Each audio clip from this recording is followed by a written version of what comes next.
હવે વિદ્યાર્થી બહેનો આગળ આપણે જોઈશું કંટ્રોલ સ્ટ્રક્ચર.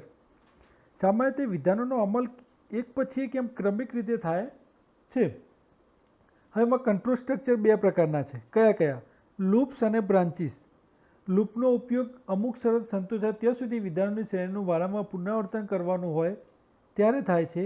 જ્યારે બ્રાન્ચનો ઉપયોગ જ્યારે બે કે વધુ શક્ય કાર્ય દિશામાંથી પસંદગી કરવાની હોય ત્યારે થાય છે.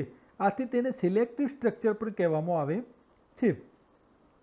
હવે આપણો પ્રોગ્રામની અંદર જાવામાં વપરાતા કંટ્રોલ સ્ટ્રક્ચર એમાં આપેલા છે. કયા કયા છે? ઇફ વિધાન છે, સ્વિચ વિધાન, while loop, do while loop અને ફોર લૂપ છે, જેનો વિદ્યાર્થી બહેનો તમે 10મા ધોરણમાં અભ્યાસ કરેલો હશે સી લેંગ્વેજની અંદર આ બધા લૂપનો. હવે બ્લોક સ્ટેટમેન્ટ એ કૌંસની જોડી વચ્ચે લખાયેલા વિધાનોનું એક જૂથ છે. જે કંઈ પ્રોગ્રામ બનાવીએ એમાં છગડીયા કૌંસની અંદર જે લખેલું એક બ્લોક હોય છે.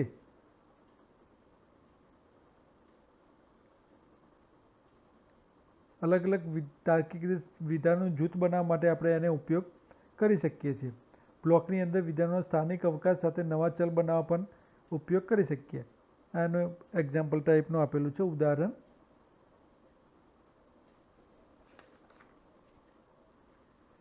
જ્યારે કોઈ બ્લોકની અંદર ચલ ઘોષિત કરીએ ત્યારે તે ચલ તે બ્લોકમાં જ સ્થાનિક રહે એટલે લોકલ રહે છે. જેની અંદર આપણે જે તે બ્લોકની અંદર છગડીયા કૌંસની અંદર ચલ ઘોષિત કર્યો હતો એ ચલ ત્યાં આગળ જ એની અંદર જ ઉપયોગ થાય એટલે લોકલ કહીશું એને.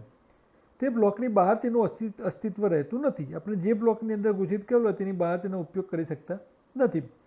જે બ્લોકની અંદર ચલ ઘોષિત કરેલા હોય તે બ્લોકની બહાર તે સંપૂર્ણપણે ન મેળવી શકાય તેવા એટલે કે ઇનએક્સેસિબલ અને અદ્રશ્ય ઇનવિઝિબલ રહે છે.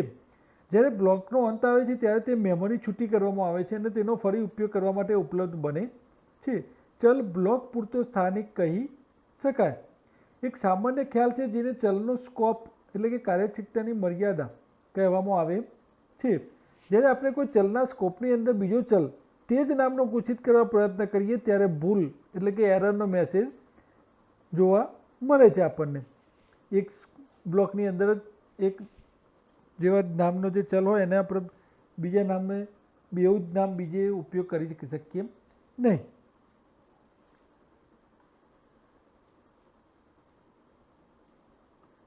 તો અહીંયા આકૃતિ 7.10માં પ્રોગ્રામ આપેલો છે. એક જ કાર્યક્ષેત્રની મર્યાદા સંઘર્ષમાં સ્થિતિમાં ચલના નામ. આ BLK1 આપ્યું છે બ્લોક 1 છે, બ્લોક 2 છે.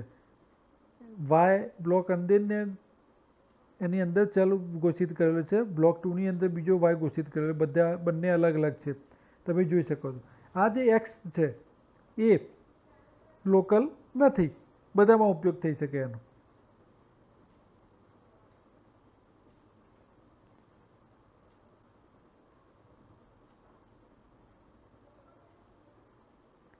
વિદ્યાર્થીની બહેનો તમે જોઈ શકો છો આકૃતિ 7.10માં એક્ઝિટ કોડ 1 એનો મતલબ અહીંયા એરર આવેલી છે.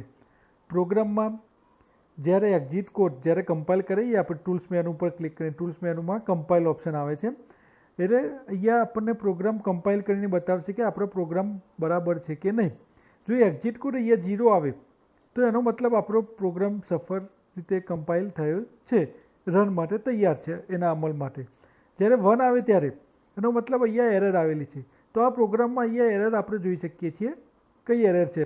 તો અહીંયા ઇન્ટીજર એક્સ જે છે 12 બે બ્લોકની બહાર પણ અહીંયા આપણે એને ચલ ઘોષિત કરેલું છે અને બ્લોક 2માં પણ ઇન્ટીજર એક્સ ઘોષિત કરેલો છે. એટલે આપણને અહીંયા એક્ઝિટ કોડ 1 બતાવે છે. હવે બીજા જ પ્રોગ્રામમાં એના પછીના પ્રોગ્રામમાં એ સુધારો કરીને આપણે તમે જોઈ શકો છો અહીંયા એ જે બીજા બ્લોકમાં ચલ ઘોષિત કરેલું છે એને આપણે કોમેન્ટમાં મૂકી દીધું એટલે અહીંયા ગણતરીમાં લેશે નહીં. તો અહીંયા આપણને જોઈ શકો છો એક્ઝિટ કોડ 0 આવ્યો. પ્રોગ્રામ સફળ રીતે અમલ થયો છે, રન થયો છે. તો ચલનો સ્કોપ દર્શાવતો પ્રોગ્રામ અહીંયા દર્શાવેલો છે. એના પછી ઇફ વિધાન છે, ઇફ સ્ટેટમેન્ટ. જ્યારે પ્રોગ્રામમાં ઇફ વિધાન વાપરવામાં આવે ત્યારે તે બુલિયન પદાવલીની કિંમત ટ્રુ છે કે ફોલ્સ તેના પ્રમાણે બેમાંથી એક વિકલ્પ પ્રમાણે કાર્ય કરવા સમર્થ બનાવે છે. બ્રાન્ચિંગ અથવા ડિસિઝન અથવા સિલેક્ટિવ કંટ્રોલ સ્ટ્રક્ચરનું અહીંયા એક્ઝામ્પલ આપેલું છે. સરસ રીતે સમજાવેલું છે, અહીંયા જોઈ શકો છો. ઇફ અહીંયા એને બુલિયન એક્સપ્રેશન છે જે આગળ આપણે ચર્ચા કરી ગયા એનું. બ્રેકેટમાં પહેલા બ્રેકેટમાં સ્ટેટમેન્ટ 1 છે, એલ્સ કરીને બીજા બ્રેકેટમાં સ્ટેટમેન્ટ 2 છે. એનો મતલબ જ્યારે એ બુલિયન એક્સપ્રેશન જે આપવામાં આવશે એ જો સાચું પડશે તો પહેલું સ્ટેટમેન્ટ અહીંયા એના એલ્ગોરિધમમાં પણ અહીંયા બતાવ્યું ડ્રો કરીને કે અહીંયા એક્સપ્રેશન જે આપેલું છે ટ્રુ થાય તો સ્ટેટમેન્ટ 1, ફોલ્સ થાય તો સ્ટેટમેન્ટ 2. ફોલ્સ વિભાગ એલ્સ પછી દર્શાવવામાં આવે છે ઇફ વિધાનમાં. તમે વિદ્યાર્થી બહેનો 10મા ધોરણમાં શીખી ગયા ઇફ સ્ટેટમેન્ટ વિશે, તમને વધારે ખ્યાલ હશે. તો અહીંયા ટ્રુમાં સ્ટેટમેન્ટ 1, જો આ કન્ડિશન સાચી પડે બુલિયન એક્સપ્રેશન જે આપેલું છે તો સ્ટેટમેન્ટ 1 આવશે, ખોટી પડે તો ફોલ્સ વિભાગમાં સ્ટેટમેન્ટ 2 આપેલું છે એ આવશે.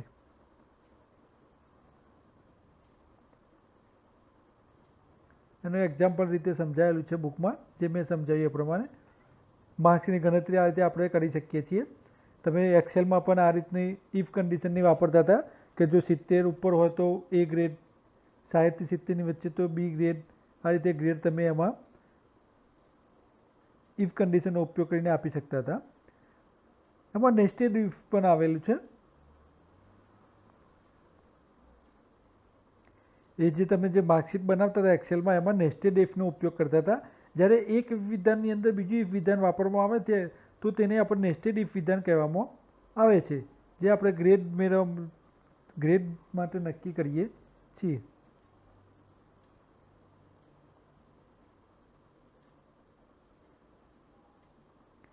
એના પછી સ્વિચ સ્ટેટમેન્ટ. સ્વિચ સ્ટેટમેન્ટમાં જ્યારે ચલ કે પદાવલીની કિંમત પ્રમાણે અલગ અલગ ઘણા કાર્યોના વિકલ્પ હોય ત્યારે સ્વિચ સ્ટેટમેન્ટ વાપરવામાં આવે છે. બહુ બધા વિકલ્પ હોય ત્યારે આપણે ઇફની જગ્યાએ સ્વિચ સ્ટેટમેન્ટનો ઉપયોગ કરીએ છીએ. એની વાક્ય રચના અહીંયા આપેલી છે. સ્વિચ એમાં એક્સપ્રેશન અને બ્રેકેટની અંદર કેસ 1, કેસ 2 આ રીતે એનો ઉપયોગ કરી શકીએ છીએ. કોન્સ્ટન્ટ, એમાં બ્રેક, આ બધાની ચર્ચા કરીશું આપણે પાછળ.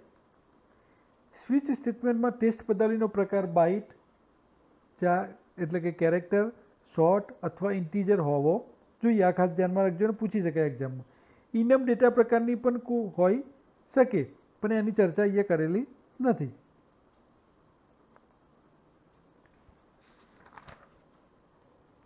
એમાં જે એક્સપ્રેશન આપી છે એમાં કોઈ કિંમત ન મળશે ડિફોલ્ટ વિધાનનો આપણે અમલ થાય છે. ડિફોલ્ટ વિધાન વૈકલ્પિક છે, એને વાપરવું જરૂરી નથી. આથી જો ડિફોલ્ટ ન આપેલું હોય તો કોઈ પણ કેસ સાથેની કિંમત મેચ ન થાય તો તે કંઈ પણ કર્યા વિના સ્વિચ સ્ટેટમેન્ટનો અંત આવે છે. એમાં બ્રેક વિધાન પણ તમે જોઈ શકો છો. કેસ વિધાન પછી બ્રેક વિધાન ફરજિયાત નથી. બ્રેક વિધાનનો ઉપયોગ ક્યારે થાય તો એનો ઉપયોગ સ્વિચ સ્ટેટમેન્ટનો અંત લાવવા માટે થાય છે.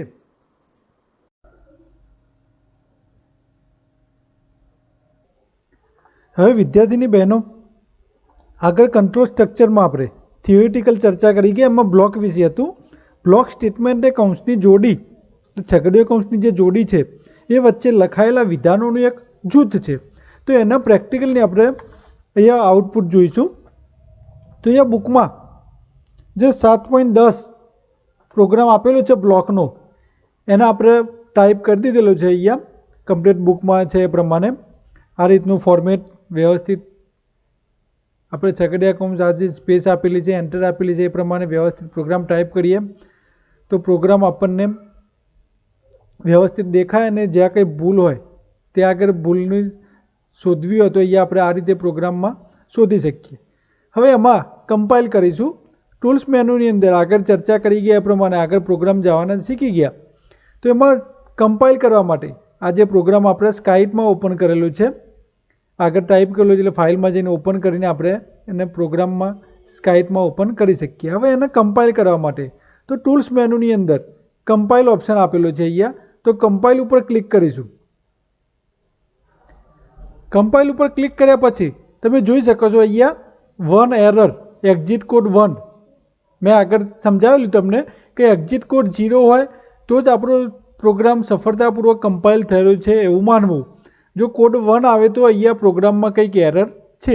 તો અહીંયા બ્લોકની અંદર અહીંયા 18મી લાઇનમાં x = 30 આપેલું છે, એની અંદર ભૂલ છે, એરર છે. કારણ કે અહીંયા આપણે એક્સ અહીંયા ડિફાઇન કરાયેલું છે, એક્સ ઇઝ ઇક્વલ ટુ 10, અને અહીંયા બ્લોકમાં પણ integer x is equal two 30 આપેલું છે. તો અહીંયા આપણને આ પ્રોગ્રામની અંદર એરર બતાવે છે. આ પ્રોગ્રામ એરર માટેનો છે. એક જ કાર્યક્ષેત્રની મર્યાદામાં સંઘર્ષમય સ્થિતિમાં ચલના નામ આપેલા છે. પ્રોગ્રામ આકૃતિમાં બુકમાં 7.10 આપેલું છે. હવે જે એરર આવે છે એને જ અહીંયા આપણે જે બુકમાં પ્રોગ્રામ 7.11 છે, અહીંયા ફક્ત આ જે છે એને આપણે અહીંયા કોમેન્ટમાં મૂકી દઈએ. Integer x is equal to 10, 30ની લાઈન જે છે એને કોમેન્ટ કરી દીધી આગળ, એટલે એને ગણતરીમાં લેશે નહીં.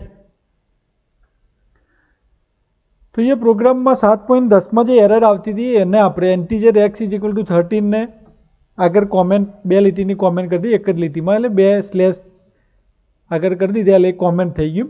ફરીથી આપણે હવે ટૂલ્સ મેનુમાં જઈને કમ્પાઇલ કરાવીશું. તો એ જોઈ શકો છો એક્ઝિટ કોડ 0 આવી ગયો, અને આપણે ક્લિયર આઉટપુટ કરી દઈએ. ટૂલ્સ મેનુમાં જઈને ક્લિયર આઉટપુટ, ફરીથી ટૂલ્સ મેનુમાં જઈને કમ્પાઇલ. તો 7.11માં જે પ્રોગ્રામ આપેલો છે એમાં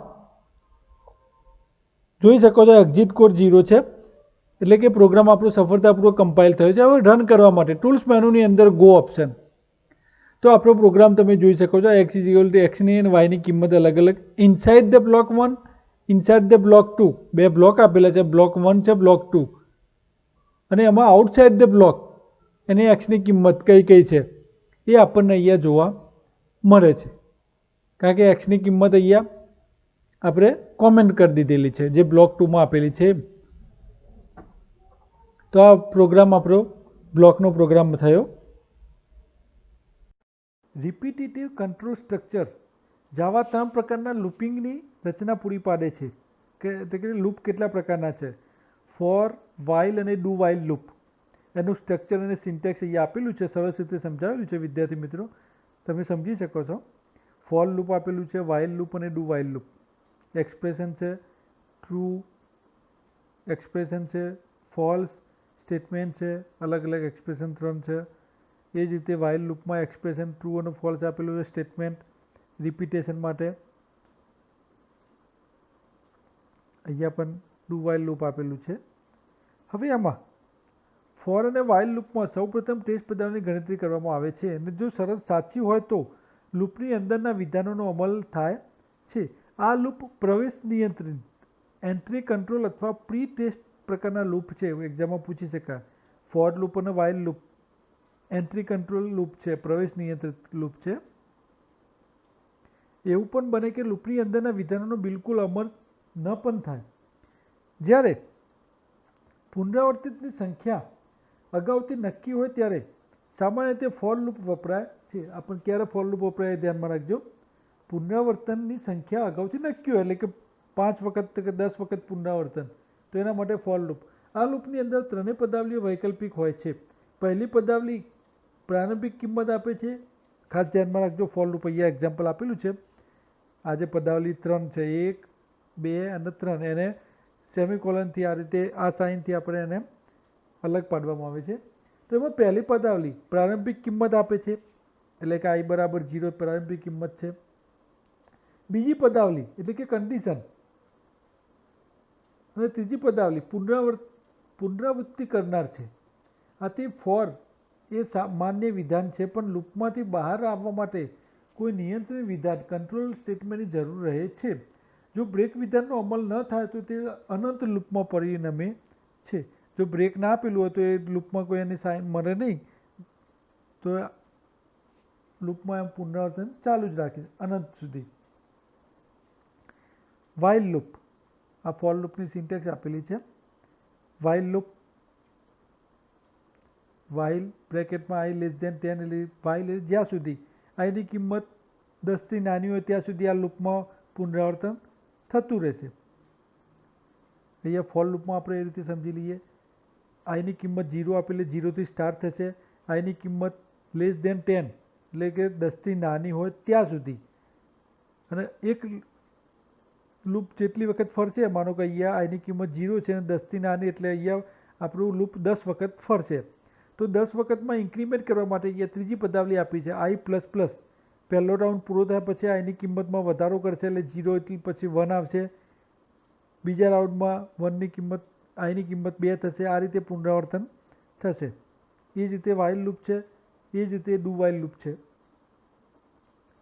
ડુ વાઇલ લૂપ તમે જોઈ શકો છો ઓછામાં ઓછું તો એક વખત તો એની અંદર જશે જ, કારણ કે એમાં જે કંટ્રોલ આપેલું છે છેલ્લે આપેલું છે સ્ટેટમેન્ટ પછી, વાઇલ આઈની કિંમત 10થી નાની હોય ત્યાં સુધી. એમાં બ્રેક અને કન્ટિન્યુ વિધાનનો ઉપયોગ આપેલો છે. બ્રેક વિધાનનો ઉપયોગ એક્ઝામમાં પૂછી શકાય, ખાસ ધ્યાનમાં રાખજો. બ્રેક વિધાનનો ઉપયોગ સ્વિચ કે લૂપ પ્રકારની રચનાની બહાર પ્રોગ્રામનું નિયંત્રણ ફેરવવા માટે થાય છે. પ્રોગ્રામનું નિયંત્રણ બહાર ફેરવવા માટે થાય છે. લૂપમાં બ્રેક વિધાન લૂપમાંથી નિર્ગમન એટલે કે એક્ઝિટ માટે વપરાય છે. જે લૂપ હોય 2 રાઉન્ડ પછી આપણને જે કન્ડિશન આપેલી હોય કન્ડિશન પૂરી થતી હોય તો એ લૂપ 10 વખતનો કંટ્રોલ આપે 10 વખત ફરશે નહીં, પણ 2 વખત ફર્યા પછી જે કન્ડિશન આપણે આપેલી હોય સાચી પડશે તો એ લૂપમાંથી બ્રેક કરશે એટલે કે બહાર નીકળી જશે. લૂપમાં સમાયેલા બધા વિધાનોનો અમલ કર્યા વિના છોડી દેવામાં આવે છે. જે વિધાનો પાછળ એના આપેલા હોય એ વિધાનોનો અમલ કરશે નહીં. એમાં કન્ટિન્યુ વિધાનનો ઉપયોગ લૂપમાંના તેના પછીના વિધાનોને છોડી દેવા માટે અને તે પછીના પુનરાવર્તન માટે થાય છે. એટલે કે બંને વિધાનો બ્રેક અને કન્ટિન્યુનો ઉપયોગ સી ભાષાની રીતે જ થાય છે. એમાં નેસ્ટેડ લૂપ, જેમ નેસ્ટેડ ઇફ હતું એ રીતે અહીંયા નેસ્ટેડ લૂપ. જાવામાં સમાન પ્રકારના કે અલગ પ્રકારના લૂપનું નેસ્ટિંગ કરી શકાય છે. અહીંયા એક્ઝામ્પલ આપેલું છે 7.4માં નેસ્ટેડ લૂપ બ્રેક અને કન્ટિન્યુ વિધાનનો ઉપયોગ.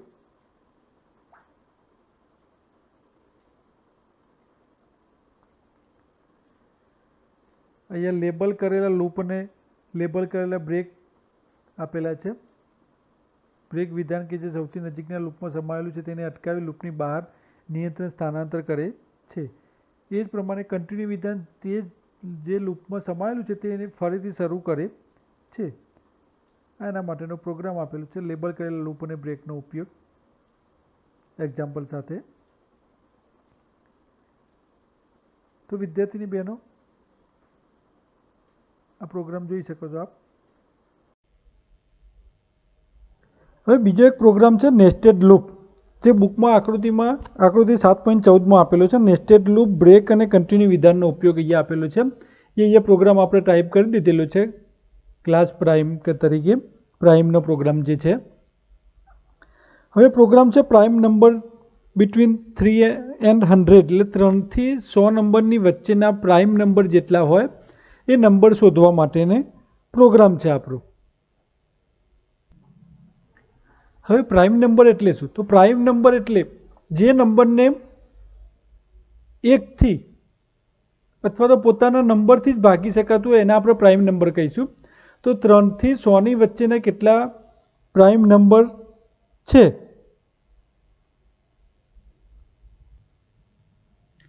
એ શોધવા માટેનો પ્રોગ્રામ છે. અહીંયા આપણે ટૂલ્સ મેનુમાં જઈને કમ્પાઇલ કરાવીશું. એક્ઝિટ કોડ 0 મતલબ પ્રોગ્રામ સફળતાપૂર્વક કમ્પાઇલ થયો. ટૂલ્સ મેનુમાં જઈને જો ગો. તો અહીંયા 3 થી 100ની વચ્ચે 5, 7, 11, 13, 17 આ બધા જે નંબર છે એને બીજી કોઈ સંખ્યાથી ભાગી ના શકાય એક સિવાય, તો એને આપણે પ્રાઇમ નંબર કહીશું. તો એનો પ્રોગ્રામ છે. અહીંયા ફોર લૂપ છે, ઇફ કન્ડિશન આપેલી છે, આ ફોર લૂપ છે, અહીંયા ડુ વાઇલ લૂપ આપેલું છે, અહીંયા બ્રેક વિધાન આપેલું છે, અહીંયા કન્ટિન્યુ વિધાન આપેલું છે. ટૂંકમાં અહીંયા જે કંટ્રોલ સ્ટ્રક્ચરનો આગળ થિયરિટિકલી આપણે ચર્ચા કરી હતી એને દરેકને સમજૂતી અહીંયા આ પ્રોગ્રામમાં આપણે જોઈ શકો છો. તો આ પ્રાઇમ નંબરનો આકૃતિ 7.14માં જે પ્રોગ્રામ આપેલો છે નેસ્ટેડ લૂપનો, એ પ્રોગ્રામ અહીંયા આપણે એનું કમ્પાઇલેશન અને એનું રન અમલ એનો જોયો. અહીંયા બીજો એક પ્રોગ્રામ આકૃતિ 7.16માં જે ચેપ્ટરની અંતમાં જે દર્શાવેલો છે પ્રોગ્રામ છેલ્લો, 40 થી 100 વચ્ચેની અભાજ્ય સંખ્યા છાપતો પ્રોગ્રામ, જે આગળ જોઈ ગયા પ્રમાણે થોડાક સુધારા વધારા સાથે. એલબી લૂપ નામનો પ્રોગ્રામ છે. એને આપણે કમ્પાઇલ કરવાનો પ્રયત્ન કરીશું. ટૂલ્સ મેનુની અંદર કમ્પાઇલ, તો અહીંયા 0 કોડ આવી ગયો. ટૂલ્સ મેનુમાં જઈને ગો. તો અહીંયા 41 અને 43 પ્રાઇમ નંબર છે અને 45 ઇઝ નોટ પ્રાઇમ. એના પછી આગળનું કંઈ બતાવતું નથી. 40 થી 100 ની વચ્ચેનો પ્રોગ્રામ, 100 ની વચ્ચેનો સંખ્યા દર્શાવતો પ્રોગ્રામ આપેલું છે. પણ અહીંયા બ્રેક વિધાન અને કન્ટિન્યુ વિધાનનો અહીંયા ઉપયોગ કરેલો છે. For loop, if, do while તો પ્રોગ્રામમાં જોઈ શકો છો અને આઉટપુટ અહીંયા તમે વિદ્યાર્થી બહેનો જોઈ શકો છો.